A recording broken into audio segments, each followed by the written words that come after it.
The wind in Coldwater Ridge didn't just carry dust, it carried judgment. And the morning Annalise Harper stepped off that wagon, it had a story to tell about her before she'd even spoken a word. Her boots sank into the red clay, the kind of clay that buried dreams faster than it buried men. She clutched a tin lunchbox to her chest.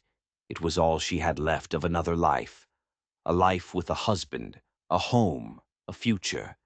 Now it just held the ghost of bread smell and the weight of his hammer. The whole town paused to watch her. Men on the mercantile porch, spitting tobacco and sizing her up. Women in their Sunday best, giving her a look that was 1 part pity, 2 parts warning.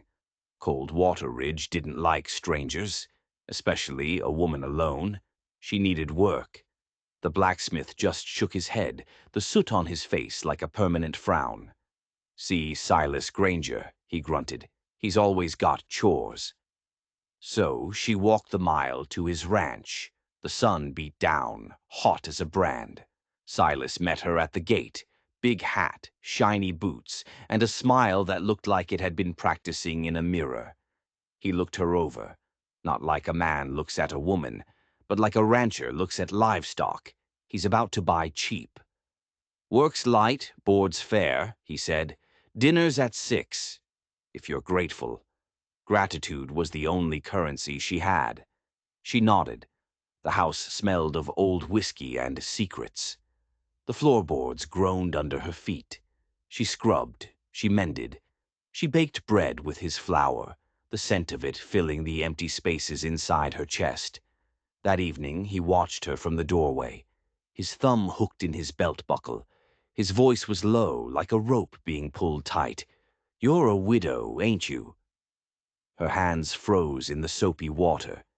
"Yes, sir." He smiled, but it didn't touch his eyes.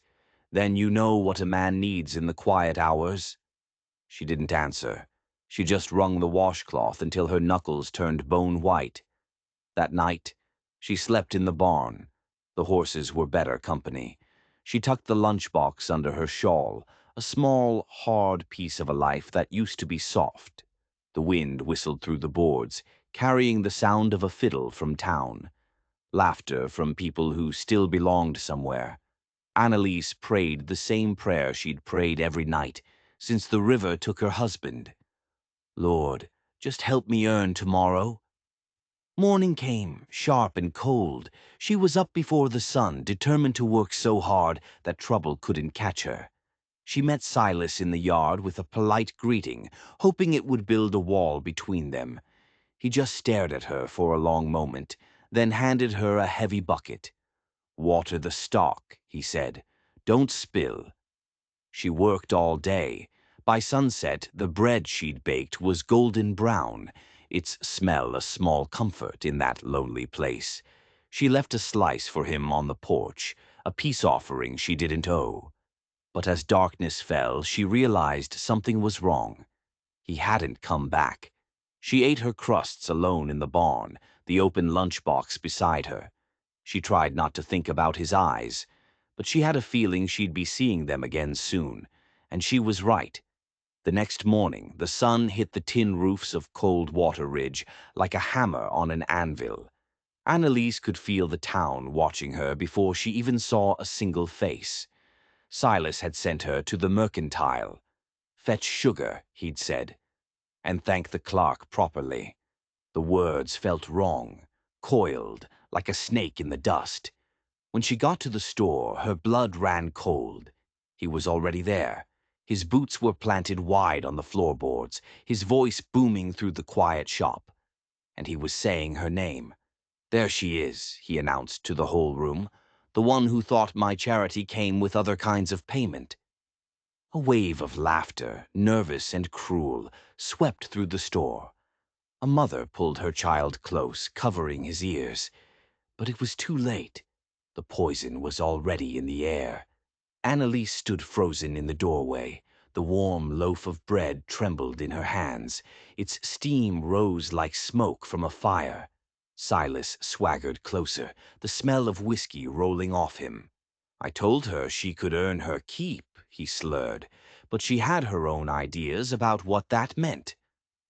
The clerk stared at his shoes.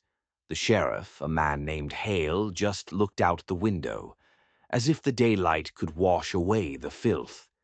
Annalise tried to speak, to say the one word that would stop the lie.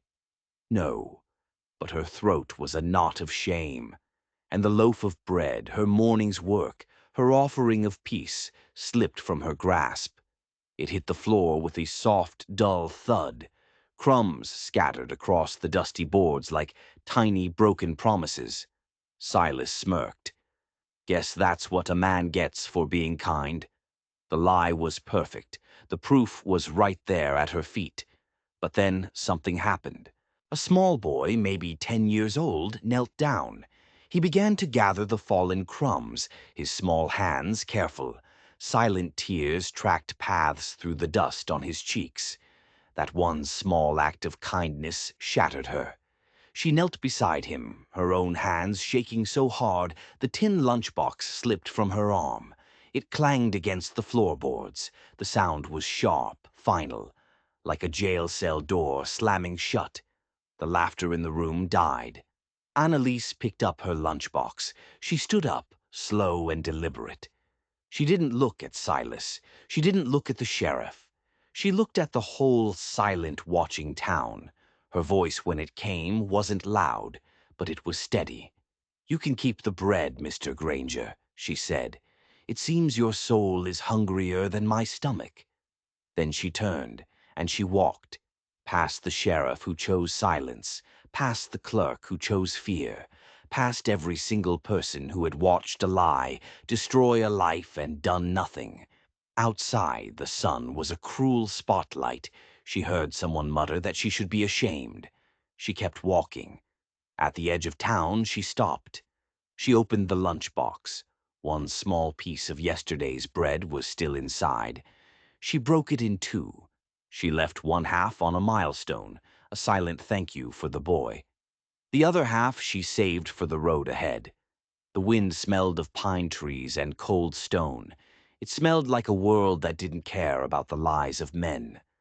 Her hands still trembled, but her feet didn't. By the time Cold Water Ridge was just a bad memory behind her, she knew one thing for sure. Shame wasn't something they could give her, and hunger was something she could survive. The road twisted up into the mountains, a scar on the land. By dusk, Annalise Harper felt like a ghost walking it. The tin lunchbox bumped against her hip, an empty rhythm for an empty life. Then the snow began to fall, slow, silent flakes that didn't care if she lived or died. The world was just indifferent. Her dress grew stiff with ice. She stumbled, catching herself on a fallen tree, and a single sharp laugh escaped her lips. It startled a crow from its branch. It circled once, a black speck against a gray sky, the only witness to a woman who just wouldn't fall down. She saw it then, a thin ribbon of smoke, almost invisible against the snow. It led her to a small cabin, tucked between giant boulders, looking like it had grown right out of the mountain. Warmth, life, but fear came first. Everyone in Cold Water Ridge knew the stories about this place, about Jonas Cutter, the hermit, the man who lived alone because he'd buried his own brother. And maybe, the whispers said, he wasn't the only one he'd buried up here. But hunger is a powerful thing.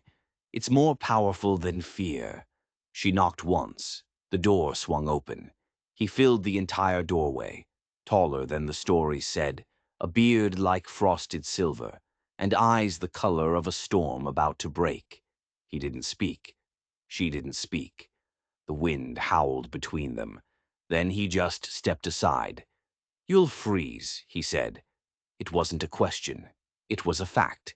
The cabin was small but clean. It smelled of pine and something sweet, maybe molasses. Tools hung on the wall in perfect order. A rifle rested over the fireplace. He handed her a wool blanket, his eyes never quite meeting hers. It was like he was speaking a language he'd almost forgotten, the language of kindness. She saw a loaf of bread on the table, coarse, dark. beautiful. He saw her looking. Eat, he said. It's yesterday's. She tore off a piece. The crust crackled. For 1 second, the taste of it erased everything. Silas, the laughter, the shame. She offered him the other half. He just shook his head. I had my share. The words sounded lonely, rehearsed. As the storm raged outside, she watched his hands, strong, scarred, and she noticed the way he kept glancing at her tin lunchbox, like it was a puzzle he was trying to solve. "How far you walk?" he finally asked. "Far enough," she whispered, pulling the blanket tighter. He nodded, and they didn't speak again that night. She fell asleep by the fire, dreaming of bread rising, warm and safe. And in that dream, the mountain wasn't a place to hide. It was a place to be found. The morning light crept into the cabin, soft and gray. Jonas Cutter was already outside, the steady thwack of his axe echoing in the frozen air. Each swing was precise, final. The heartbeat of a man who had made peace with silence. Annalise folded the blanket he'd given her. She warmed the last piece of bread by the fire. She meant to give him half, a payment. But when he came inside, shaking snow from his coat, he just nodded at the plate. Eat. You'll need the strength. It was an order, but it felt like a kindness. She worked beside him all day, sweeping the floor, mending a tear in his shirt. The silence wasn't empty. It was clean. But she saw him watching her. Not her face, her hands. He watched them as she worked, with a strange look in his eyes, a look of recognition, like her stubborn refusal to break reminded him of something he'd lost. At midday, he broke the silence. "You going back?" "There's nothing to go back to," he grunted. "Mountains can't hide you from men like that." It wasn't a threat. It was a warning. "I'm not hiding," she said, her voice quiet but firm. "I'm surviving." She looked him in the eye. "You live alone?" The axe stopped. He stared down at the blade. "There were 2 of us," he said, his voice rough. "My brother, he drowned last winter."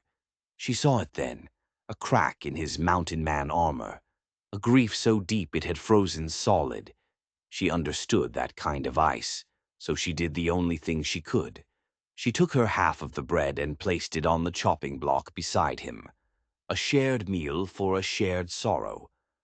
Later, as the light began to fade, he came inside holding something. Her tin lunchbox. "Found this," he said. "Wind nearly took it." She took it from him. He had wiped it clean. He'd even tried to smooth out one of the dents. Their fingers brushed, a flicker of warmth in the cold cabin. He ladled stew into 2 wooden bowls. One of them had a name carved into the side, almost worn away by time. They ate without speaking, the fire crackling beside them. And for the first time since leaving Coldwater Ridge, Annalise didn't feel like she was being watched. She felt like she was being seen. By the time the smoke from Jonas Cutter's chimney drifted down into the valley, the town had a new story to tell. Silas Granger told it best. He stood on the porch of the Mercantile, spinning a tale for anyone who would listen. The widow Harper, he said, had run off with the mountain devil, the hermit, the killer. He'd offered her a home, he said, his voice dripping with false pity, and she'd repaid his Christian charity by running to the arms of a sinner. The story spread like a fever. Sheriff Hale heard it. He knew it was a lie, but in Coldwater Ridge, the loudest voice was always the truest. Only the boy Daniel, sweeping the porch, dared to whisper the truth. "I saw him grab her arm," he muttered. "Hush, boy," the sheriff warned, his voice tired, full of regret. That night, the light from Jonas Cutter's cabin, glowing on the ridge, looked like a fire from hell to the frightened people below. But up on that mountain, there was only peace. Annalise was washing Jonas's shirts in the ice-cold river. The sting in her hands was a reminder she was still alive. You don't have to do my chores, he called from the fence line he was mending. I'm not paying for my keep, she called back, a small smile on her face. He didn't argue. He understood. Some debts can't be paid with coin. As the sky darkened, he came and stood beside her. He scanned the horizon, not for weather, for trouble. That evening they sat by the fire, mending animal traps. Suddenly, Jonas's old dog, Ash, lifted its head. A low growl rumbled in its chest. Wolf? Annalise asked. Men, Jonas said, and the single word fell like a stone in the quiet cabin. She moved closer to the fire, her hands clutching the tin lunchbox. She could hear the faint sound of horses, getting closer, then fading away. Scouts. From town. Jonas stared at the door, his face a mask of stone, until the silence returned. He poured her the last of the stew. They won't come up this high in the dark, he said. But his eyes said something different. Down in the valley, Silas was adding a new chapter to his story. He told the sheriff he'd seen the widow sneaking around his property in the night, stealing his grain, he claimed, to feed her mountain lover. The sheriff wrote it down, though the ink on the page looked like guilt. Daniel followed him out of the office. Sir, he whispered, if he's lying, someone has to tell her side. The sheriff looked up at the dark ridge. Truth's a hard climb, son.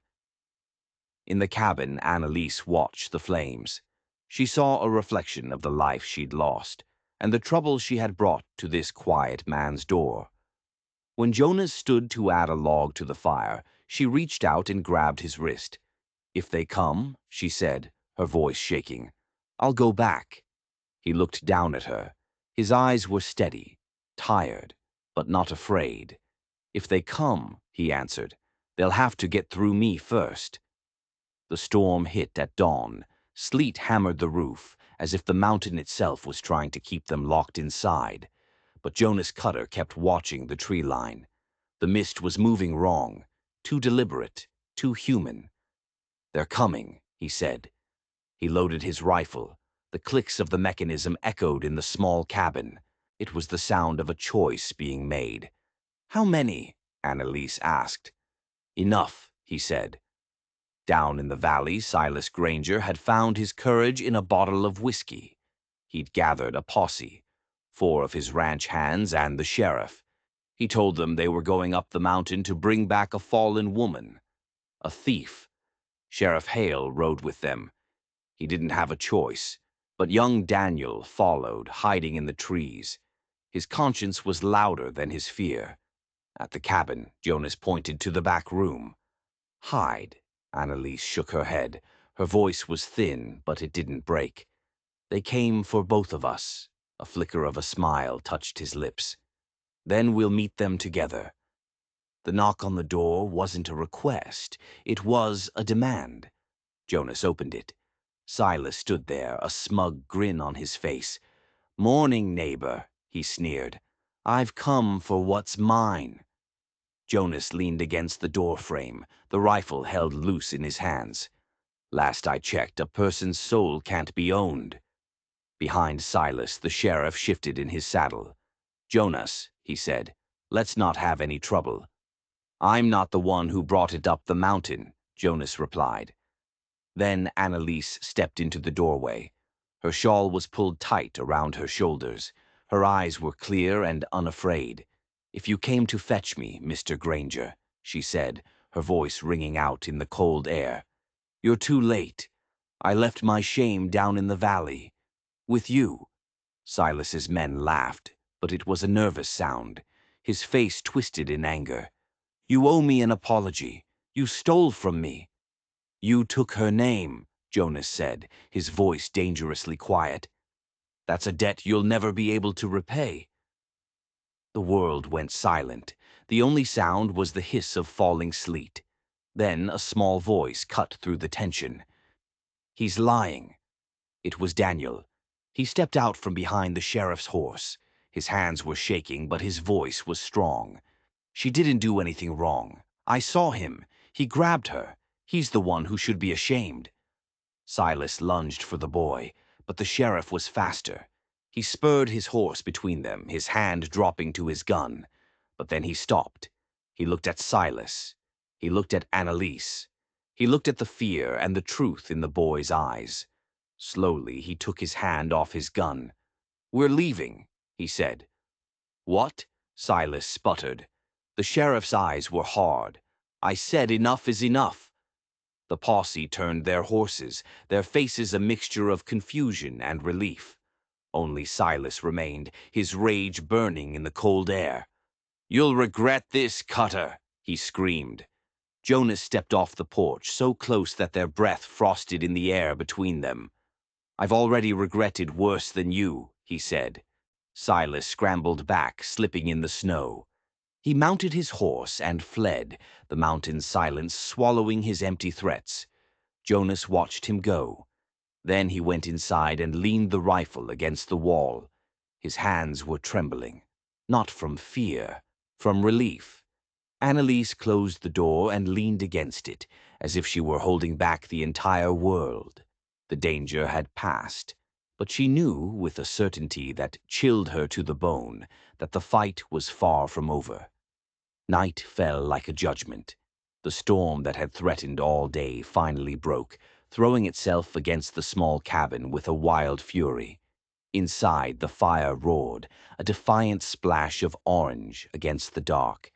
Jonas Cutter sat at the table, his shoulders slumped. The victory had been hollow. Annalise watched him. The silence between them was different now. It was filled with unspoken things. She poured hot water into 2 tin cups. She set one in front of him. He stared into it as if he could see the face of his dead brother in the swirling steam. "He won't stop," Jonas said, his voice a low rumble. "Men like Granger never stop." "Then let him talk," Annalise answered softly. "The people who matter saw the truth today." Jonas gave a bitter laugh. "I'm no hero." She looked at him, her eyes catching the firelight. "You didn't have to be. You just had to not look away." He reached for another log. His sleeve rode up, and for the first time she saw them. Thin white scars circling his wrist, like the ghost of a rope. He saw her looking. His face darkened. "The river," he said, his voice barely a whisper. "It took my brother. I was right there. I watched the current pull him under." His breath caught. "I could have jumped in, but I froze." The secret was out, the truth behind the town's whispers. "That's the ghost I live with," he said. Annalise didn't say anything. She just moved closer to the fire, holding her hands out to the warmth. She knew about ghosts. After a long moment, Jonas stood up. He walked to the small shelf where her lunchbox sat. "It's empty," she said. He took it down and placed it on the table between them. "I cleaned it," he said. "Figured it was time it held something again." He opened the lid. He took a piece of the bread he had baked that morning and placed it inside. He closed the lid gently. "Now it's not empty," he said. Tears stung Annalise's eyes. Hunger of the body, hunger of the soul. She knew them both. And this simple act spoke a language deeper than words. The fire popped, sending a shower of sparks up the chimney like a flurry of silent prayers. She reached across the table and placed her hand on the lunchbox. "Maybe it's time we both stopped letting our ghosts decide who's worth feeding," she said. A small smile touched his lips, the first she had ever seen. Outside, the storm began to fade. The sleet softened into snow. And for the first time, Annalise felt a warmth that had nothing to do with the fire. It was the warmth of a shared burden, the quiet promise that she was no longer alone on the mountain. The world was born new in the morning, draped in a blanket of silent white snow. The valley below was a pristine canvas, all the ugly tracks of the posse wiped clean. Annalise stepped out into the hush. The air smelled of pine and cold, clean earth. Jonas joined her. The silence between them wasn't empty anymore. It was a shared space. But down the slope, a dark shape was moving against the white. A single rider. Jonas stiffened. It was Sheriff Hale. He rode up to the cabin, his face etched with a guilt that the snow couldn't cover. "I didn't come to make trouble," he said, his voice rough. "I came to tell the truth." He told them the town was divided. Daniel's story had spread. Abigail, the woman who ran the boarding house, had started asking questions. People were starting to wonder if they'd judged too quickly. "But Granger's pride is a dangerous thing," the sheriff warned. "He's talking about warrants now. He's accusing you of stealing his silver." Jonas gave a cold smile. "Let him climb the mountain again. The truth is a heavy thing to carry." The sheriff looked from Jonas to Annalise. There was a new respect in his eyes. "You two stay put," he said. "I'll see to it that his lies freeze before they can spread any further." He turned his horse and rode away. Inside, Annalise watched the flames dance in the hearth. "Do you trust him?" Jonas shrugged. "He's a man learning the difference between the law and what's right. That takes time." She looked at her hands, at the faint lines from kneading dough. "They'll still whisper about me." "Let them," Jonas said, pouring her a cup of coffee. "Whispers die when they have no one to listen." Annalise walked to the shelf. She picked up the tin lunchbox. She opened it. The piece of bread Jonas had placed inside was a promise. It wasn't just food. It was proof. Proof that a single act of kindness could fill a space that shame had hollowed out. Jonas watched her. "You ever think about going back down?" "Sometimes," she admitted. "Then I remember their faces, the way they looked at me." He poked the fire. Embers flared like angry stars. Not all of them looked away. She knew he meant the boy, and the sheriff, and maybe himself. A sheet of snow slid from the roof with a soft whoosh, like the turning of a page. The mountain didn't feel like a prison anymore. It felt like a sanctuary. Annalise looked toward the valley. "They'll forget his lies eventually." Jonas shook his head, his eyes dark and serious. "No," he said, "but they'll remember who stood against them." By spring, the mountain was waking up. Streams of melted snow trickled down towards the valley, carrying away the winter's secrets. Jonas mended his fences. Annalise gathered wild herbs. They worked in a comfortable silence, two people who had found a quiet peace in a world that had tried to break them. The tin lunchbox sat on the windowsill, its lid open to the sun. But peace in Cold Water Ridge was just the quiet part of the storm. One afternoon, Jonas saw them. Riders on the lower trail, 5 of them, dark shapes against the green. "They're coming from town," he said, and the peace shattered. Annalise shaded her eyes. "The sheriff?" "Maybe," he said, but his voice was tight. It wasn't the sheriff. By dusk, a single rider galloped up to the cabin, his horse lathered in sweat. It was Daniel. The boy looked older, harder. "It's Silas," he gasped, sliding from the saddle. "He's taken over. He threw Sheriff Hale in his own jail." The town was too scared to stop him. He was telling everyone he was coming up the mountain to finish what he started. Jonas's jaw clenched. "He won't come alone." The boy handed Annalise a folded piece of paper. It was from Abigail. The writing was shaky, but the words were strong. "The truth needs a witness. Come back." Annalise read it. Then she looked at Jonas. "We have to go." He shook his head. "That valley has nothing for me but bad memories." "Then let's give it a new one," she said, her voice ringing with a strength she didn't know she had. He looked at her, at this woman who had walked up his mountain with nothing and somehow managed to save them both. He couldn't say no. They packed before dawn, bread, coffee, and the tin lunchbox. The ride down was treacherous. Every turn in the path was a memory. At the halfway point, Jonas pulled his horse to a stop. He looked down at the lights of Cold Water Ridge, flickering like trapped souls. "You don't owe them a thing, Annalise." Neither do you, Jonas, she said softly, but we owe the truth to ourselves. They rode into town just before noon. A poster was nailed to the wall of the Mercantile. Wanted, it said in big, black letters, for theft and treason. Jonas Cutter and Annalise Harper. Jonas let out a short, bitter laugh. Well, I guess we're famous. Annalise stared at the words until the shaking in her hands stopped. Then let's give them something to look at, she said. She straightened her shawl, lifted her chin, and stepped out into the main street. The town went silent. A hammer stopped in mid-swing. A conversation died on the saloon porch. Jonas walked beside her. He was unarmed. They walked toward the sheriff's office, their boots kicking up the dust of a town holding its breath. The church bell began to toll for noon. It sounded like a countdown. The valley had called them back, but this time they weren't running. The last chime of the noon bell was still hanging in the air when Silas Granger stepped out of the sheriff's office. He was wearing the sheriff's badge, pinned crookedly to his coat. The entire town was frozen, watching. Annalise walked forward, holding the tin lunchbox in front of her like a shield. "You've got some nerve," Silas sneered, his voice loud and brittle. "Coming back here, to the scene of your crimes."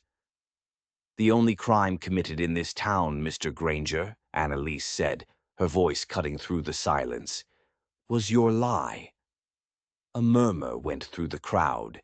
They were a flock of sheep, waiting to see which way the wind would blow. "Let's get to it," Jonas said, his eyes scanning the faces in the crowd. He saw Daniel, his knuckles white. He saw Abigail, her face a mask of grim determination. "You said she stole your silver," Jonas said to Silas. "Show us." Silas laughed. He reached into his pocket and pulled out a single tarnished spoon. "Found this near your cabin," he said. "You found it where you dropped it," a voice shouted from the crowd. It was Abigail. "I saw you," she said, her voice clear and strong. "You dropped it on your way out of town. You were planning this all along." Heads turned. Doubt, like a slow poison, began to seep into the crowd. "She's a crazy old woman," Silas stammered. "She's not lying." It was Daniel. The boy stepped forward, his fear warring with his courage. "He tried to pay me to say I saw her take it, but I wouldn't." The confession landed with the force of a gunshot. Silas lunged for the boy, his face purple with rage. But Jonas was there in a flash. He grabbed Silas's arm, his grip like iron. "You touch that boy again," he said, his voice a low, deadly whisper, "and you'll finally meet the monster you've been telling stories about." The crowd gasped, and then the door to the jail creaked open. Sheriff Hales stepped out. He was bruised, but he was free. Someone had slipped him the key. "That's enough, Silas," he said. He was holding a piece of paper, a confession signed by two of Silas's own ranch hands. "The law's back in Cold Water Ridge," the sheriff said. He turned to the crowd. "This woman came here looking for work, and this man gave her nothing but shame. And when all of you looked away," he said, nodding toward Jonas, "he didn't." The silence broke. Silas made one last, desperate lunge, but the sheriff was ready. He grabbed him and marched him towards the jail cell. The door slammed shut. The sound was the thunderclap at the end of a long storm. Annalise stood in the middle of the street, shaking. She walked to the town well and placed the lunchbox on the stone ledge. She opened it. Inside was the half-loaf of bread, and beside it a piece of wood, carefully carved by Jonas. It said, "He fed the hungry." The crowd stared. They didn't know whether to feel guilt or gratitude. Annalise looked at them, her eyes shining. "I don't want your apology," she said. "I just want you to remember. Remember what you saw here today. Remember what truth looks like." A single person began to clap. It was Abigail. Then Daniel joined in. Soon the entire town square was filled with the sound of applause. It was the sound of a town waking up from a long, bad dream. Jonas stood beside Annalise. He wasn't smiling. He was just standing, steady. The church bell rang again. This time it didn't sound like a judgment. It sounded like a heartbeat. Evening came, and it painted the town in soft golden light. Silas Granger was gone, on his way to a trial he couldn't lie his way out of. The blacksmith's hammer rang out, a cheerful, steady rhythm. The laughter of children echoed in the square. The town was healing. Annalise stood on the boarding house porch, the tin lunchbox tucked under her arm. Abigail came out, wiping flour from her hands. "You could open a bakery, you know," she said with a smile. "You've already fed half this town's soul." Annalise smiled back. "I only know how to make one kind of bread, the kind that reminds you you're not alone." Across the street, Jonas was tying his horse. He walked over to her. The townspeople watched, but this time their stares were filled with respect. "You leaving?" he asked. "Maybe tomorrow," she said. "The ridge will miss you." "Mountains don't miss people," she said, looking him in the eye. "People miss people." He hesitated for a moment. Then he reached into his coat. He pulled out the wooden bowl, his brother's bowl. "I kept this empty for too long," he said, pressing it into her hands. "It's time it was used for something other than remembering." Annalise traced the worn grain of the wood. "Then I'll fill it," she whispered, "for the next hungry soul that wanders into town." He smiled, a real smile. It was like watching the sun break through clouds. He mounted his horse. "If you ever need a place higher than shame can climb," he called back to her, "you know the way." She watched him ride out of town, a silhouette against the setting sun, until the mountain took him back. Annalise looked at the bowl in her hands and the lunchbox beside it. Two halves of the same story, one about guilt, the other about grace. The people who had once scorned her now came to her for bread and for a quiet strength they couldn't name. She had learned that forgiveness wasn't something you were given. It was something you baked every single day until the whole world smelled like hope. When darkness fell, she put the wooden bowl inside the tin lunchbox. It was a heavy burden, but it was a good weight, the kind of weight that keeps you anchored to the earth, the kind of weight that reminds you that even after the longest winter, spring will always come. Spring came again to Cold Water Ridge. This time it was gentle. Annalise rose before the sun each day, her small bakery filling the air with the scent of yeast and forgiveness. The tin lunchbox sat on her windowsill, and beside it the wooden bowl. She filled it each morning with small loaves of bread and gave them to anyone who was hungry. The townspeople spoke her name differently now, with a quiet reverence. On Sundays, she would walk up the mountain trail. She would stop at the bend in the path where you could just see the roof of Jonas's cabin. Sometimes a thin ribbon of smoke would be rising from his chimney, a steady, quiet promise that he was still there. Once, she found a note under a stone, 2 words carved into a piece of bark. "It's working." She kept it in the lunchbox, proof that kindness could be a conversation. That spring the river flooded, and strangers passed through the valley, their faces etched with loss. Annalise fed them all. "Take what you need," she would say. "Leave what you can." They left coins, they left stories, they left their gratitude in the quiet space of her small shop. One day Daniel brought her a wagon full of flour, paid for by the town. "They said to tell you," he grinned, "that decency ain't cheap." She laughed. "Tell them they're wrong," she said, wiping flour on her apron. "It costs exactly 1 loaf of bread." After he left, she packed 2 loaves in the lunchbox and started up the mountain. She found Jonas by his cabin, splitting wood. He looked older, calmer, a man who had made peace with his ghosts. She handed him the lunchbox. He opened it. He saw the bread and the note she'd tucked inside. For when the ghosts get hungry. He smiled, a deep, true smile that reached his storm-colored eyes. He took one of her loaves and placed it on his table, next to a loaf he had just baked. 2 loaves, side by side, her forgiveness and his faith. The steam from them rose and mingled in the small cabin, smelling like the whole world starting over. Rain began to fall, a soft, cleansing rain. Jonas picked up the wooden bowl. With his knife, he carefully carved new words around the rim. Fed the hungry. Loved the lonely. Annalise traced the letters with her finger. She looked out the window at the valley below, green and gold in the afternoon light. "We're all just trying to feed each other, aren't we?" she said quietly. He nodded. The fire burned low and steady. Outside, the mountains stood watch. 2 broken souls, made whole by a single loaf of bread, a testament to the fact that the hungriest parts of us can't be filled with food. They can only be filled with kindness. She only wanted a job. He only meant to help.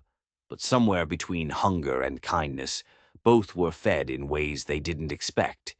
If you saw her hand him that bread, would you have taken it too?